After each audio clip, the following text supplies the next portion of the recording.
Hello, I'm Mrs. Perini, your PPS librarian at Banksville and Woolslair, and today I would like to read for you The Shunned House Part 2. This is an abridged version which was broken into 2 parts, and I've also included illustrations. Let us begin. On Wednesday, June 25th, 1919, my uncle and I conveyed to the Shunned House 2 camp chairs and a folding cot, together with some scientific equipment. These we placed in the cellar during the day, planning to return in the evening. It was our design to sit up together very late, and then watch in 2-hour shifts, myself first, while my uncle slept on the cot.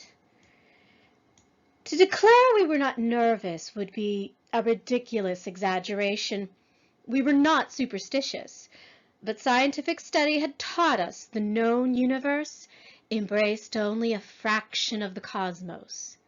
It seemed to my uncle and me that incontrovertible facts pointed to some lingering influence in the Shunned House, traceable to the Roulette family 2 centuries before. That the family possessed an affinity for the dark spheres which hold terror for normal folk, their history had proved.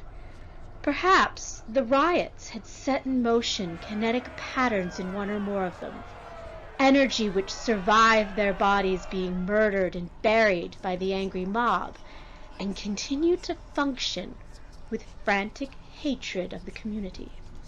One might easily imagine an energy, formless or otherwise, kept alive by the life force of other living things. Such a monster must be considered an enemy to the world's life.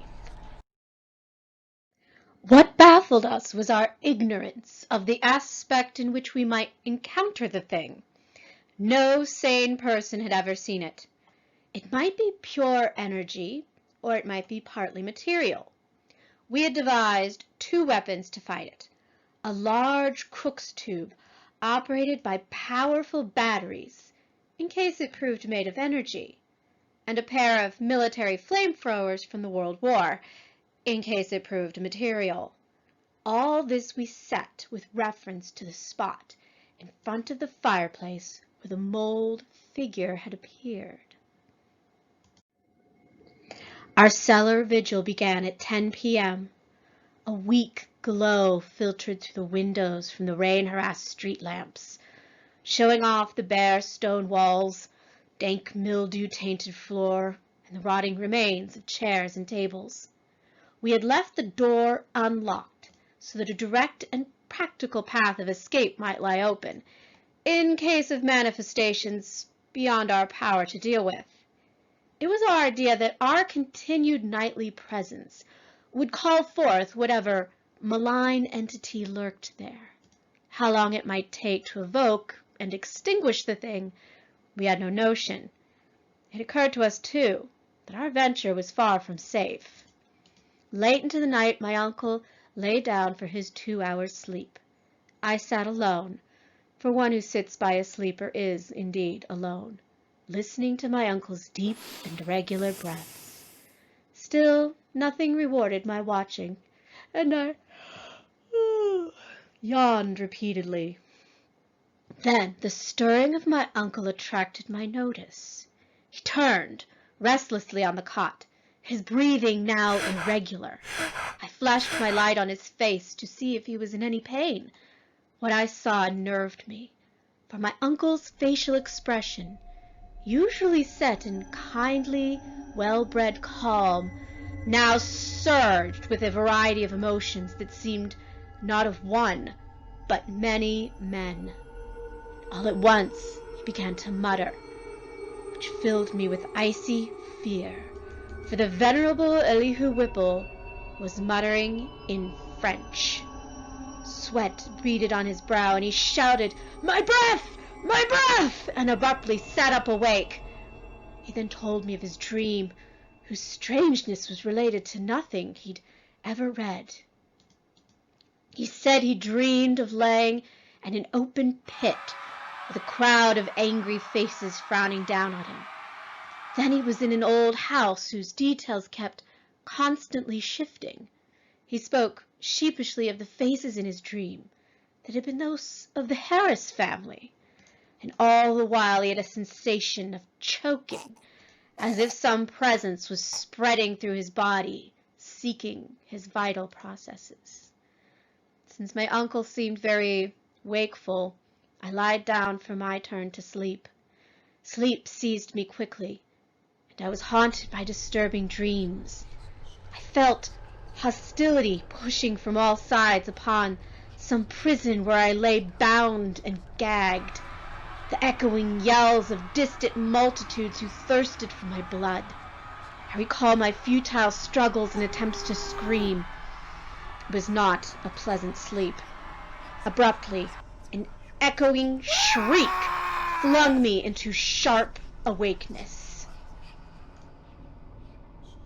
I awoke facing the wall and window, a light, brighter than the glowing fungi, casting a shadow of myself in the cot.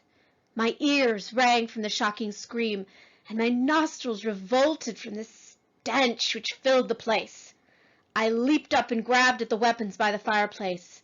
As I turned, I dreaded what I was to see, for the scream had been in my uncle's voice. The sight was worse than I dreaded. Out of the fungus-ridden earth steamed up a corpse light, yellow and diseased. It was all eyes, wolfish and mocking, the insect-like head dissolving into a stream of mist which curled putridly up the chimney. It was a seething, phosphorescent cloud, enveloping and dissolving the object on which all my attention was focused.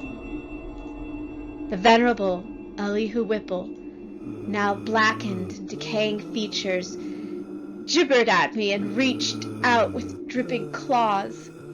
Recognizing the bubbling evil as no material substance, I threw on the Crookes tube and focused it. There was a bluish haze, and the phosphorescence grew dimmer. But I saw the dimness was only a contrast. The machine had no effect whatsoever. In the midst of this demonic spectacle, I saw a fresh horror, which sent me staggering toward the door onto the quiet street, careless of what terrors I loosed upon the world. For in that dim light, my uncle had commenced a nauseous liquefaction which defies all description. There played across his face such changes as only madness can conceive. He was a devil and a multitude, a score, 100 aspects grinning as it sank to the ground, melting like tallow. Toward the last, when a curious blend of servant and child visages flickered close to the puddle of greenish grease spreading on the floor, it seemed the features shifted to form my uncle's kindly face. I liked to think at that moment he existed and was bidding me farewell. I hiccuped my own farewell as I lurched out into the street, a thin stream of grease following me through the door to the rainy sidewalk. There was no one in the soaking street, and in all the world no one I dared tell. I walked aimlessly until the gray dawn unfolded wetly, beckoning me back to the place where my terrible work lay unfinished. In the end I went, dazed, wet, hatless, and entered that awful door in Benefit Street. The grease was gone, soaked into the moldy floor.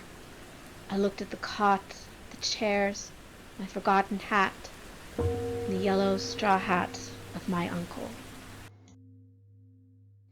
Sitting down, I tried to conjecture what had happened and how I might end the horror. The thing did not seem to be matter, but some exotic emanation, some vampirish vapor. This I felt was a clue, and I looked again at the floor before the fireplace. In 10 minutes my mind was made up, and taking my hat, I set out for home, where I bathed, ate, and ordered by phone a pickaxe, a shovel, a military gas mask, and 6 carboys of sulfuric acid to be delivered to the cellar door on Benefit Street. After that I tried to sleep, and failing, passed the hours reading. At 11 a.m. the next day, I commenced digging. It was a sunny day, and I was glad of that.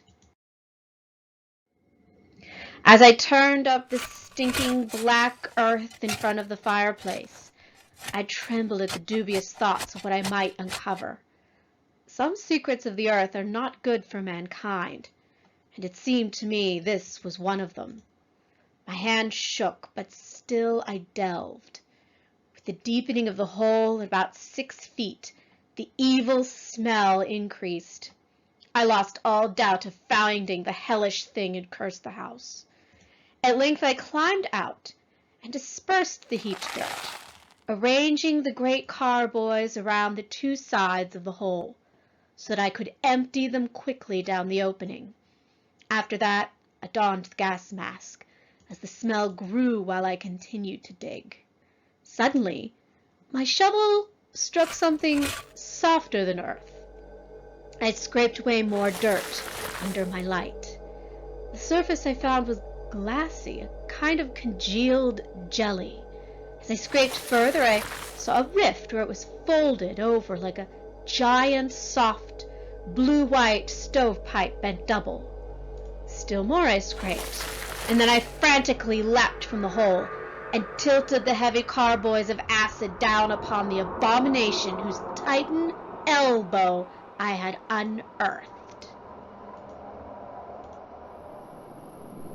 The blinding maelstrom of greenish-yellow vapor which surged up from the hole will never leave my memory. All along the hill people still tell of the yellow day, when virulent and horrible fumes arose from the factory waste dumped in the Providence River. They tell, too, of a roar at the same time which came from some disordered water or gas pipe underground. I could correct them if I dared. I do not see how I lived through it. After emptying the 4th carboy, the fumes penetrated my gas mask, and I fainted. When I awoke, no fresh vapors were emitted from the hole. I emptied the last 2 carboys without result, and after a time I felt it was safe to shovel the earth back into the now empty pit. It was twilight when I finished, but the fear had gone from the place. The cellar was less fetid, and the strange fungi had all withered to a harmless gray dust. One of earth's terrors had perished, and if there is a hell, it had received at last the demon soul of that unhallowed thing. And as I patted down my last shovelful, I shed the first of many tears for my beloved uncle. The next spring, no more misshapen weeds grew in the terraced yard. Shortly afterward, Carrington Harris rented the house. I had told him of the events that fateful night and day, and assured him the evil presence was no more. His tenants had no complaints. The old barren trees have bloomed and begun to grow small, sweet apples, and last year the birds nested in their gnarled boughs. Want more? You can go to www.gutenberg.org. This is a website which has many of the free books in the public domain, including H.P. Lovecraft's. You can search by author or by genre.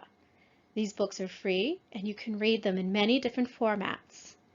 These are public domain books, meaning you can find them free online in many places. Enjoy and keep reading.